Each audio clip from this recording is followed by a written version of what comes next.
गुरुर्ब्रह्मा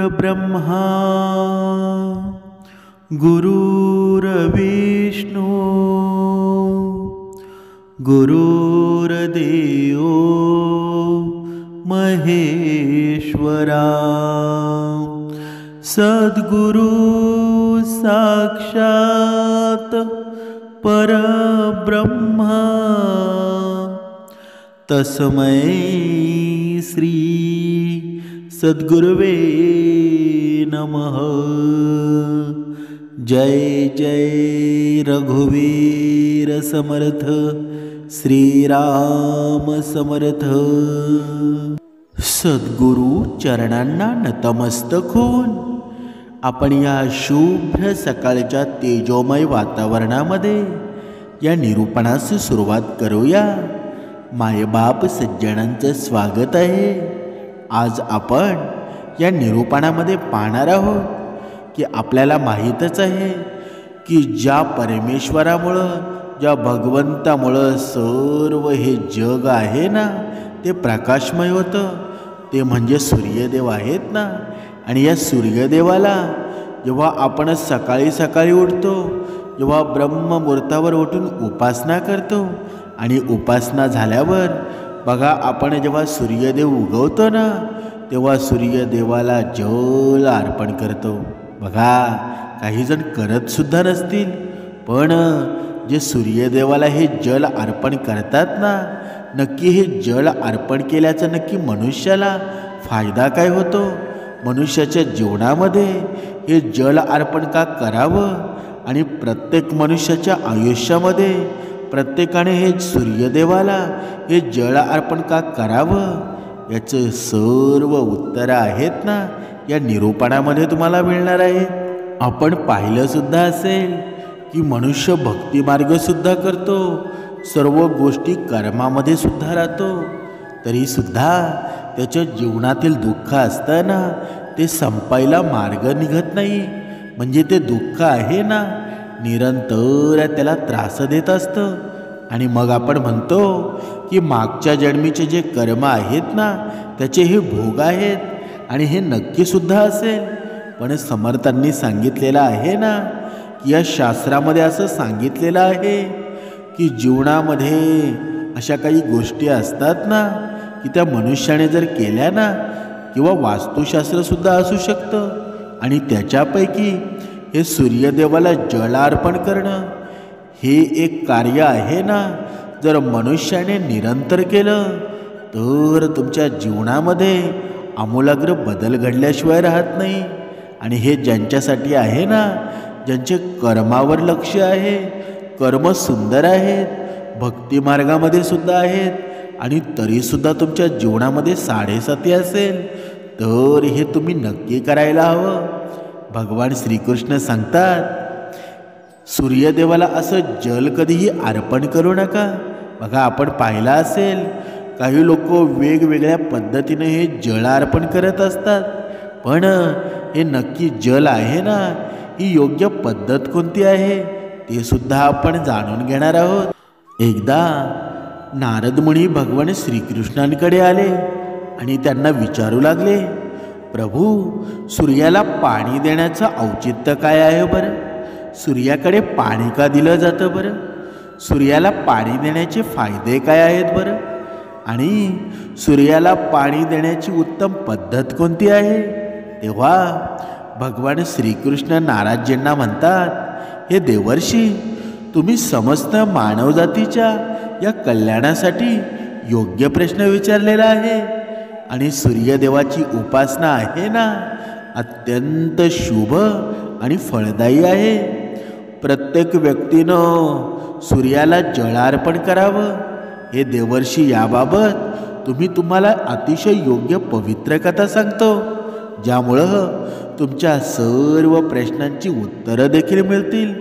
आणि ही कथा जो ऐकेल ना, ही कथा जो श्रवण करेल त्याला 100 वर्षापर्यंत सूर्याला जल अर्पण करण्याचं पुण्यसुद्धा मिळेल।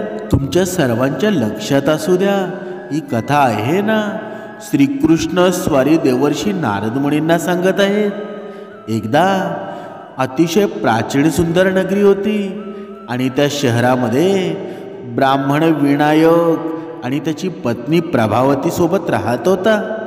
विनायक शास्त्रज्ञानी होता, पण त्यांनी कधीही आपल्या ज्ञानाचा सदुपयोग केला नाही. त्यांनी आपल्या ज्ञानाचा उपयोग केवळ पैसा कमवण्यासाठी केला. आणि विनायक यांनी आयुष्यात कधीही परोपकारसुद्धा केला नाही. सूर्यदेवाला कधीही पाणी अर्पण केलं नाही.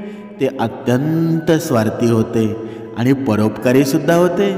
मग एके दिवशी जंगलातून जात असताना विषारी साप चावल्यानं विनायकाचा मृत्यू झाला. आणि मृत्यूनंतर यमाच्या दूतांनी विनायकाला यमलोकामध्ये नेलं. आणि तेथे यमराजानं विनायकाच्या पापाचे आणि पुण्याचं मूल्यमापन करण्यास सुरुवात केली आणि विनायकाला नरकात टाकून दिलं. विनायक अनेक वर्ष नरकामध्ये शिक्षा भोगू लागला. आणि मग त्याची प्रायचित्त म्हणून पुन्हा मनुष्य म्हणून जन्म घेतला. त्याचा दुसरा जन्म एका गरीब शूद्राच्या घरी झाला. आणि त्याच्या दुसऱ्या जन्मामध्ये तो मोठा होताच त्याच्या वडिलांनी त्याचं लग्न लावून दिलं. आणि मग तो आपल्या बायकोसोबत जंगलातल्या झोपडीमध्ये राहू लागला. लग्नानंतर शूद्राला अनेक वर्ष मुलं झालं नाही. त्यामुळं तो आणखीनच दुःखी झालेला होता. त्याचा त्रास तिथेच संपला नाही. काही वर्षांनी देवी संयोगानं त्याच्या शरीरात एक भयंकर रोग निर्माण झाला आणि त्याला गंभीर कुष्ठरोग झाला. त्याच्या शरीरावर असंख्य जखमासुद्धा झाल्या. तो यापुढे कोणतंही काम करू शकत नव्हता. त्याची पत्नी होती ना, एक निष्ठावान स्त्री होती. ती पतीला देव मानून त्याची रोज पूजा करायची. ती त्याच्यासाठी जेवणाची व्यवस्था करायची आणि त्याची व्यवस्थित आंघोळ घालायची. तो शूद्र होता ना, अनेक वेळा आपल्या मनात विचार करत असे की आपल्या जन्माच्या कोणत्या पापामुळे त्याला कुष्ठरोग झाला असावा बरं. असा विचार करून तो अत्यंत निराश आणि दुःखी व्हायचा. मग एके दिवशी कुष्ठरोगी शूद्राची पत्नी जी एका साधूला त्याच्या दारामध्ये भेटायला आली होती, तिने त्या संतांची खूप सेवा केली. यावर प्रसन्न होऊन संतांनी कुष्ठरोग्याच्या पत्नीला वर मागायला सांगितलं. त्याला कुष्ठरोग्याच्या पत्नीनं उत्तर दिलं, हे महात्मा, माझ्यासाठी माझा नवरा सर्वस्व आहे आणि तोच माझा गुरु आहे. म्हणून तुम्हाला विनंती करते की माझ्या पतीचा आजार बरा करून त्याला पूर्वीप्रमाणे बनवा. यावर ऋषी महात्मा म्हणाले, हे देवी, तुमच्या पतीला हा रोग त्याच्या मागील जन्माच्या कर्मामुळे झाला आहे. मी त्यात काही हस्तक्षेप करू शकत नाही. देव माणसाला त्याच्या पापांची शिक्षा आहे ना, तो नक्कीच देत असतो. ते कोणीही चुकू शकत नाही. पण हा आजार टाळण्यासाठी मी तुम्हाला एक उपाय सांगू शकतो. यावर एकच उपाय आहे. तुम्ही तुमच्या पतीसोबत सूर्यदेवाचा आश्रय घ्या आणि रोज सूर्यदेवाची पूजा करा. सूर्यदेवाच्या कृपेनं तुझा पती शापातून मुक्त होऊन त्याला कामदेवाचं रूप प्राप्त होईल. तेव्हा त्या साधू महात्म्यानं या स्त्रीला सूर्यदेवाची उपासना करण्याची पद्धत सांगितली. ती पद्धत जाणून कुष्ठरोग्याच्या पत्नीनं आपल्या पतीसह सूर्यदेवाची पूर्ण भक्तिभावाने पूजा केली आणि काही दिवसातच तिचा नवरा पूर्णपणे बरा झाला. आणि सूर्यदेवाच्या कृपेनं त्या सुंदर रूप, मजबूत शरीर, संपत्तीसुद्धा मिळाली आणि तो कोळी शूद्र खूप श्रीमंतसुद्धा झाला. पुढे श्रीकृष्ण स्वारी नारद मुनींना सांगतात की सूर्यदेवाला प्रसन्न करण्याची पद्धत आहे ना, ती सुद्धा आपण पाहूया. तो मंत्र काय आहे ते सुद्धा आपण पाहूया, ज्यामुळं मनुष्याचे सर्व रोग दूर होतात, त्याला उत्तम आरोग्य मिळतं, सुख समृद्धी मिळते. श्रीकृष्ण स्वारी पुढे म्हणतात, हे नारदजी, दररोज सूर्यदेवाला जल अर्पण करणं हा एक नियम आहे. जो एखाद्या व्यक्तीच्या जीवनामध्ये मोठा बदल घडवून आणू शकतो. ही सूर्याची शक्ती आहे ना, इतकी अलौकिक आहे की याशिवाय संपूर्ण पृथ्वी नष्ट होऊ शकते. म्हणजेच हा सूर्यदेव आहे ना, प्रकाश, सकारात्मकता, इंद्रियांवर नियंत्रण, ऊर्जा इत्यादींचा देवच आहे ना. फक्त सूर्यदेवाला जलार्पण केल्यानं सर्व संकट दूर होतात आणि जगातील प्रत्येक समस्येचं समाधान आहे ना, फक्त सूर्यदेवाकडे आहे. सूर्यदेवाची उपासना केल्यानं आत्मा शुद्ध होतो आणि मनोबळसुद्धा वाढतं ना. म्हणूनच सूर्यदेवाच्या वेळी सूर्याच्या किरणांमुळं वातावरण शुद्ध आणि सकारात्मकसुद्धा होतं. रोज सकाळी स्नान करून मंत्रोच्चार करताना सूर्यदेवाला जळ अर्पण जर केलं ना, तर सूर्योदयाच्या वेळी सूर्याच्या किरणांमुळं वातावरण शुद्ध आणि सकारात्मक होतं. रोज सकाळी स्नान करून सूर्यदेवाला मंत्रोच्चार करत जळ अर्पण केल्यास अनेक फायदे होतात. कुंडलीतील इतर ग्रहांप्रमाणे सूर्य शुभ किंवा अशुभ स्थितीत असल्यामुळं जीवनावर शुभ किंवा अशुभ प्रभाव पडतो. कुंडलीमध्ये सूर्य शुभ स्थितीत असेल तर आपल्याला समाजामध्ये पूर्ण मानसन्मान मिळत असतो, प्रतिष्ठा निर्माण होत असते, कीर्ती मिळत असते. आणि कुंडलीतील सूर्य अशुभ स्थितीत असल्यास विपरीत परिणामसुद्धा प्राप्त होतात. त्यामुळं जर तुम्हाला कुंडलीतील ही सूर्याची स्थिती मजबूत करायची असेल तर ज्योतिषशास्त्रामध्ये अशा काही गोष्टी सांगितलेल्या आहेत. ते पाण्यात टाकून सूर्यदेवाला जलार्पण केल्यानं शुभ फळ मिळतं. अनेक जण सूर्याला जलार्पण करतात, परंतु सूर्याला जळ अर्पण करताना चुकीच्या पद्धतीनं जलार्पण करून सूर्यदेवाचा अपमानसुद्धा करू नये. अन्यथा माणसाला अनेक संकटांना सामोरे जावं लागू शकतं. शास्त्रानुसार सूर्यदेव नाराज झाल्यास व्यक्तीची बुद्धी नष्ट होऊन जाते. बघा, कधी कधी आपण काही गोष्टी पाहत असतो की एकदम व्यवस्थित मनुष्य असतो, त्याला कुठला आजारसुद्धा नसतो आणि अचानक वेडा होऊन जातो, अचानक त्यांची बुद्धिहीन होते. तर अशा काही गोष्टी आहेत ना, काही वास्तुशास्त्राच्या गोष्टी असतील, काही हे असे उपाय असतील. म्हणून भगवंताची भक्ती करताना अतिशय पवित्र मनाने करावी. आणि ही पवित्र मनाने केलेली भक्ती असते ना, ती फळदायीसुद्धा ठरत असते. म्हणून शास्त्रानुसार सूर्यदेव नाराज झाल्यास व्यक्तीची बुद्धीसुद्धा नष्ट होऊ शकते. त्याला सर्व बाजूंनी अपमान सहन करावा लागतो. अशा व्यक्तीची जी दृष्टी जाते ना, त्याला निकृष्ट अन्न मिळतं. परिणामात त्या व्यक्तीचं ज्ञान नष्ट होतं, म्हणजे ती वेड्यासारखी वागू लागते. त्याची स्मरणशक्ती आहे ना, ती कमकुवत होत जाते. आणि वडील आणि मुलांमध्ये विनाकारण वादसुद्धा होऊ लागतात. जेव्हा सूर्यदेव कोपतात ना, तेव्हा व्यक्तीवर चुकीचे आरोप केले जातात, नकळत अनेक गुन्हे करतात. म्हणूनच माणसाचे दुष्कर्म आहेत ना, ते दुष्कर्म करून सूर्यदेवाला नाराज करू नये. सर्वप्रथम सूर्याला अर्घ्य अर्पण करण्याचा अर्थ काय ते पाहूया. सूर्याला अर्घ्य अर्पण करणं म्हणजे सूर्यदेवाला भक्तिभावानं जळ अर्पण करणं. पण लक्षात ठेवा, जर तुम्ही हातांची ओंजळ बनवून सूर्यदेवाला अर्घ्य देत असाल तर हाताची तर्जनी आणि अंगठे एकमेकांना जोडून ठेवू नका, म्हणजेच एकमेकांना स्पर्श करून देऊ नका. दोन्ही हाताच्या अंगठे आहेत ना, ते लांब ठेवा. तर्जनी आणि अंगठा एकत्र ठेवला तर ती राक्षसी मुद्रा बनते आणि या आसनावर सूर्यदेवाला अर्घ्य अर्पण करणं अशुभ मानलं जातं. भांड्यात पाणी भरून सूर्यदेवाला अर्घ्य अर्पण करत असले तरी ते पात्र नेहमी सूर्योदयाच्या वेळी अर्पण करावं. उगवत्या सूर्याची उपासना करणं नेहमी शुभ मानलं गेलेलं आहे. काही कारणास्तव सकाळी सूर्याला अर्घ्य देणं जमलं नाही ना, तर 2 तासांनी जळ अर्पण करावं. आता तांबे ही सूर्यदेवाची आवडती वस्तू मानली जाते.